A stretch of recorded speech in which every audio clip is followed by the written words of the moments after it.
आज आप देख रहे हैं सत्य 360। आज आप चतुर्थ मास की संतान सप्तमी व्रत कथा सुनेंगे। एक दिन महाराज युधिष्ठिर ने भगवान से कहा कि हे प्रभु, कोई ऐसा उत्तम व्रत बताइए जिसके प्रभाव से मनुष्यों के सांसारिक दुख कलेश दूर होकर पुत्र एवं पौजवान हो। ये सुनकर भगवान बोले, हे राजन, तुमने बड़ा उत्तम प्रश्न किया है। मैं तुम्हाको एक पौराणिक इतिहास सुनाता हूं, ध्यान पूर्वक सुनो। एक समय लोमश ऋषि ब्रजराज मथुरापुरी में वसुदेव देवकी के घर गए। ऋषिराज को आया हुआ देखकर दोनों अत्यंत प्रसन्न हुए तथा उनको उत्तम आसन पर बैठाकर उनकी अनेक प्रकार से वंदना तथा सत्कार किया। फिर मुनि के चरणोदक से अपने घर तथा शरीर को पवित्र किया। मुनि प्रसन्न होकर उनको कथा सुनाने लगे। कथा के कहते कहते लोमश ऋषि ने कहा कि हे देवकी, दुष्ट दुराचारी पापी कंस ने तुम्हारे कई पुत्र मार डाले हैं, जिसके कारण तुम्हारा मन अत्यंत दुखी है। इसी प्रकार राजा की चंद्रमुखी भी दुखी रहा करती थी, किंतु उसने संतान सप्तमी का व्रत विधि विधान सहित किया था, जिसके प्रताप से उसको संतान सुख प्राप्त हुआ।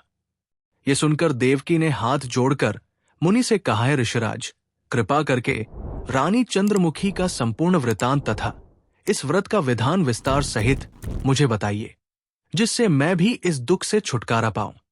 लोमश ऋषि ने कहा, हे देवकी, अयोध्या के राजा नाखुश थे। उनकी पत्नी चंद्रमुखी अत्यंत सुंदर थी। उसी नगर में विष्णुगुप्त नामक एक ब्राह्मण रहता था। उसकी स्त्री का नाम भद्रमुखी था। वो भी अत्यंत सुंदरी थी। रानी और ब्राह्मणी में अत्यंत प्रेम था। एक दिन वे दोनों सरयू नदी में स्नान करने निमित्त गई। वहां उन्होंने देखा कि अन्य बहुत सी स्त्रियां सरयू नदी में स्नान करके निर्मल वस्त्र पहनकर एक मंडप में शंकर एवं पार्वती की मूर्ति स्थापित करके उनकी पूजा कर रही थी। रानी और ब्राह्मणी ने यह देखकर उन स्त्रियों से पूछा कि बहनों, तुम ये किस देवता का और किस कारण से ये पूजन व्रत आदि कर रही हो? ये सुनकर उन स्त्रियों ने कहा कि हम संतान सप्तमी का व्रत कर रही हैं और हमने शिव पार्वती का पूजन चंदन अक्षत आदि से पोहड़ शौपचार विधि से किया। ये सुनकर रानी और ब्राह्मणी ने भी इस व्रत के करने का मन ही मन संकल्प किया और घर वापस लौट आई। ब्राह्मणी भद्रमुखी तो इस व्रत को नियम पूर्वक करती रही, किंतु रानी चंद्रमुखी राजपद के कारण कभी इस व्रत को करती, कभी भूल जाती। कुछ समय बाद वो दोनों मर गई। दूसरे जन्म में रानी बंदरियों और ब्राह्मणी ने मुर्गी की योनि पाई, परंतु ब्राह्मणी मुर्गी की योनि में भी कुछ नहीं भूली और भगवान शंकर तथा पार्वती जी का ध्यान करती रही। उधर रानी बंदरियों की योनि में भी सब कुछ भूल गई।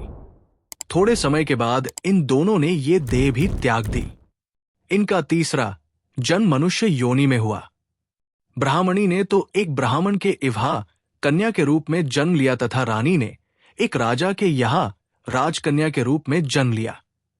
उस ब्राह्मण ने कन्या का नाम भूषण देवी रखा तथा विवाह योग्य होने पर उसका विवाह गोकुल निवासी अग्नि भील नामक ब्राह्मण से कर दिया। भूषण देवी इतनी सुंदर थी कि वो आभूषण रहित होते हुए भी अत्यंत सुंदर लगती थी। कामदेव की पत्नी रति भी उसके सम्मुख लजाती थी।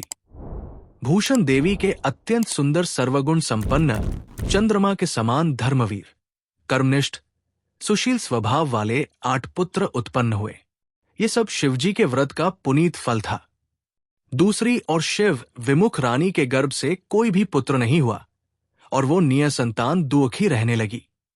रानी और ब्राह्मणी में जो प्रीत पहले जन्म में थी, वो अब भी बनी रही। रानी जब वृद्धावस्था को प्राप्त होने लगी, तब उसके एक गूंगा, बहरा तथा बुद्धिहीन अल्पायु वाला एक पुत्र हुआ और वो 9 वर्ष की आयु में इस क्षण भंगुरे संसार को छोड़कर चला गया। अब तो रानी पुत्र शोक में अत्यंत दुखी हो व्याकुल रहने लगी। दैवयोग से भूषण देवी ब्राह्मणी रानी के यहाँ अपने सब पुत्रों को लेकर पहुंची। रानी का हाल सुनकर उसे भी बहुत दुख हुआ, किंतु उसमें किसी का वश कर्म और प्रारब्ध के लिखे को स्वयं ब्रह्मा भी नहीं मिटा सकते हैं। रानी करिच्युत भी थी, इसी कारण उसे ये दुख देखना पड़ा। इधर रानी उस ब्राह्मणी के इस वैभव और 8 पुत्रों को देखकर उससे मन में ईर्ष्या करने लगी तथा उसके मन में पाप उत्पन्न हुआ। उस ब्राह्मणी ने रानी का संताप दूर करने के निर्मित अपने 8 पुत्रों को रानी के पास छोड़ दिया। रानी ने पाप के वशीभूत होकर उन ब्राह्मण पुत्रों की हत्या के विचार से लड्डू में विष, जहर मिलाकर उनको भोजन करा दिया, परंतु भगवान शंकर की कृपा से एक भी बालक की मृत्यु न हुई। ये देखकर तो रानी अत्यंत ही आश्चर्यचकित हो गई। रानी ने इस रहस्य का पता लगाने की मन में ठान ली। भगवान की पूजा सेवा से निवृत्त होकर जब भूषण देवी आई तो रानी ने उससे कहा कि मैंने तेरे पुत्रों को मारने के लिए इनको जहर मिलाकर लड्डू खिला दिए, किंतु इनमें से एक भी नहीं मरा। तूने ऐसा कौन सा दान पुण्य व्रत किया है जिसके कारण तेरे पुत्र भी नहीं मरे और तू नित्य नवे सुख भोग रही है? तू बड़ी सौभाग्यवती है। तू इसका भेद मुझे निष्कपट होकर समझा। मैं तेरी बड़ी ऋणी रहूंगी। रानी के ऐसे दीन वचन सुनकर भूषण ब्राह्मणी कहने लगी है, रानी सुनो, तुमको 3 जन का हाल कहती हूं, सो ध्यानपूर्वक सुनना। पहले जब में तुम राजा नहुष की पत्नी थी और तुम्हारा नाम चंद्रमुखी था और मैं ब्राह्मणी थी। तुम अयोध्या में रहती थी और मेरी तुम्हारी बड़ी प्रीति थी। एक दिन हम दोनों सरयू नदी में स्नान करने लगी और दूसरी स्त्रियों को संतान सप्तमी का उपवास शिवजी का पूजन अर्चन करते देखकर तुमने भी इस उत्तम व्रत को करने की प्रतिज्ञा की थी। तुम तो राजमत के कारण सब भूल गई और झूठ बोलने का तुमको दोष लगा, जिससे तुम आज भी भोग रही हो। मैंने इस व्रत को आचार विचार सहित नियम पूर्वक सदैव किया और आज भी करती हूं। दूसरे जन्म में तुमने बंदरियों का जन्म लिया तथा मुझे मुर्गी की योनि मिली। भगवान शंकर की कृपा से इस व्रत के प्रभाव तथा भगवान नाम को इस जन्म में भी न भूली और निरंतर उस व्रत को नियम पूर्वक करती रही। तुम अपने इस संकल्प को इस जन्म में भी भूल गई। मैं समझती हूं कि तुम्हारे ऊपर ये जो भारी संकट है उसका एकमात्र ही कारण है और दूसरा कोई इसका कारण नहीं हो सकता। इसलिए मैं तो कहती हूं कि आप सब भी इस संतान सप्तमी के व्रत को करिए, जिससे तुम्हारा ये संकट दूर हो जावे। लोमश ऋषि ने कहा कि हे भूषण देवी, ब्राह्मणी के मुख से अपने पूर्व जन्म की कथा तथा व्रत संकल्प इत्यादि सुनकर रानी की पुरानी बातें याद आ गई और पश्चाताप करने लगी तथा रानी भूषण देवी ब्राह्मणी के चरणों में पड़कर क्षमा याचना करने लगी।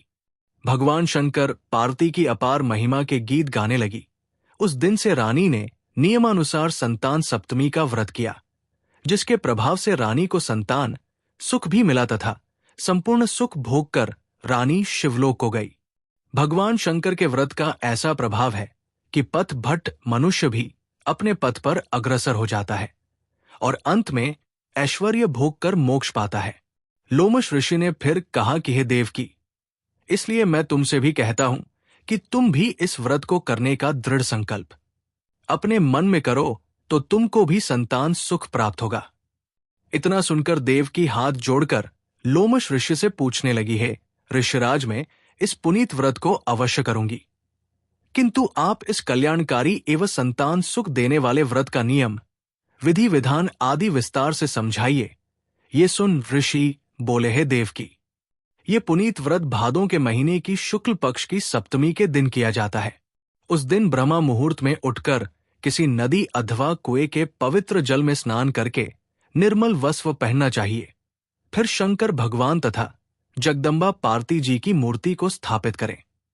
इन प्रतिमाओं के सम्मुख सोने चांदी के तारों का अथवा रेशम का एक गंडा बनावे। उस गंडे में 7 गांठें लगानी चाहिए। इस गंडे की धूप दीप अष्टगंध से पूजा करके अपने हाथ में बांधे और भगवान शंकर से अपनी कामना सफल होने की शुद्ध भाव से प्रार्थना करें। तदांतर 7 पुआ बनाकर भगवान को भोग लगाएं और साथ ही पुआ एवं यथाशक्ति सोने अथवा चांदी की एक अंगूठी बनवाकर इन सबको एक तांबे के पात्र में रखकर और उनका बोधशोपचार विधि से पूजन करके किसी सदाचार, धर्मनिष्ठ सत्य पात्र ब्राह्मण को दान में देवे, उसके बाद साथ ही पुआ स्वयं प्रसाद के रूप में ग्रहण करें। इस प्रकार इस जत का पारायण करना चाहिए। प्रति मास की शुक्ल पक्ष की सप्तमी के दिन है देवकी। यदि इस व्रत को इस प्रकार नियम पूर्वक करने से समस्त पाप नष्ट होते हैं और भाग्यशाली संतान उत्पन्न होती है तथा अंत में शिवलोक को प्राप्त होते हैं। हे देवकी, मैंने तुमको संतान सप्तमी का व्रत संपूर्ण विधान विस्तार सहित वर्णन कर दिया है। उसको अब तुम नियम पूर्वक करो, जिससे तुमको उत्तम संतान प्राप्त होगी। इतनी कथा कहकर भगवान आनंद कंद श्री कृष्ण ने धर्मावतार युधिष्ठिर से कहा कि श्री लोमश ऋषि इस प्रकार हमारी माता को शिक्षा देकर चले गए। ऋषि के कथानुसार हमारी माता देवकी ने इस व्रत को नियमानुसार किया, जिसके प्रभाव से हम उत्पन्न हुए हैं। ये विशेषतः स्त्रियों का तो कल्याणकारी है, परंतु पुरुषों को भी समान रूप से कल्याणदायक है। संतान सुख देने वाला, ये पापों का नाश करने वाला ये उत्तम व्रत है, जिसे स्वयं भी करे तथा दूसरों को करावे। जो कोई नियम पूर्वक इस व्रत को करता और भगवान शंकर एवं पार्वती की सच्चे मन से आराधना करके अंत में शिवलोक को प्राप्त होता है।